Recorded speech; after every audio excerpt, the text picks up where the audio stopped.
অকালে পুরুষত্ব নষ্ট হতে পারে এই ৮ কারণে। চিকিৎসাশাস্ত্র ও বিভিন্ন গবেষণা অনুসারে স্বাস্থ্য বিষয়ক একটি ওয়েবসাইটে প্রকাশিত প্রতিবেদন অবলম্বনের বদভ্যাসগুলোর একটা তালিকা নিচে দেয়া হল। ১. বসে বসে সময় কাটানো। গবেষণা বলে, যারা নিয়মিত শারীরিক পরিশ্রম করেন তাদের যৌন স্বাস্থ্য ভালো থাকে। আর যারা আজীবনেই কুঁড়েমি করেছেন কিংবা আগে পরিশ্রমী ছিলেন, এখন অলস সময় পার করছেন, তাদের মধ্যে যৌন অক্ষমতা দেখা দেয়ার আশঙ্কা বেশি। ২. ধূমপান। ব্রিটিশ জার্নাল অফ ইউরোলজিতে প্রকাশিত ৮ সপ্তাহে ধূমপান ছাড়ার এক গবেষণায় বলা হয়, অংশগ্রহণকারীদের ২০% স্বীকার করেছেন যে তারা পুরুষাঙ্গ দৃঢ় হওয়ার সমস্যায় ভুগছেন। ধূমপান ছাড়ার পর এদের মধ্যে ৭৫%-এরই যৌন ক্ষমতা বেড়েছে, পুরুষাঙ্গ হয়েছে দৃঢ়। ৩. দাঁতের অপরিচ্ছন্নতা।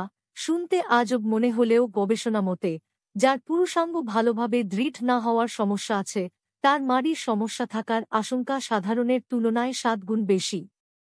এর কারণ হল মুখের ব্যাকটেরিয়া সারা শরীরে প্রবাহিত হয় এবং তা পুরুষাঙ্গের ধমনীর উপর ক্ষতিকর প্রভাব ফেলে। ৪. অপর্যাপ্ত ঘুম।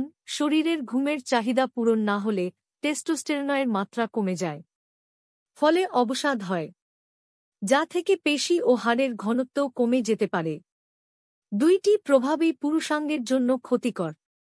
৫. অপর্যাপ্ত সঙ্গম। সঙ্গমের পরিমাণ দম্পতিভেদে বিভিন্ন।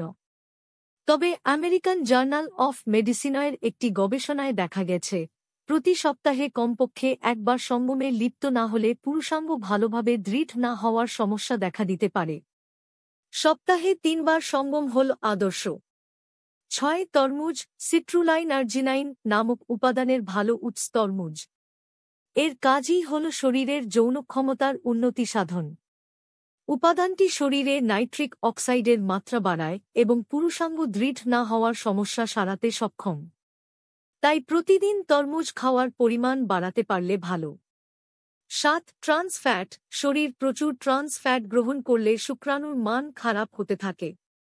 তাই শুক্রাণুর সুস্বাস্থ্য ধরে রাখতে স্বাস্থ্যকর খাবার খেতে হবে এবং ট্রান্স ফ্যাট খাওয়ার পরিমাণ কমাতে হবে। ৮. অতিরিক্ত টেলিভিশন দেখা।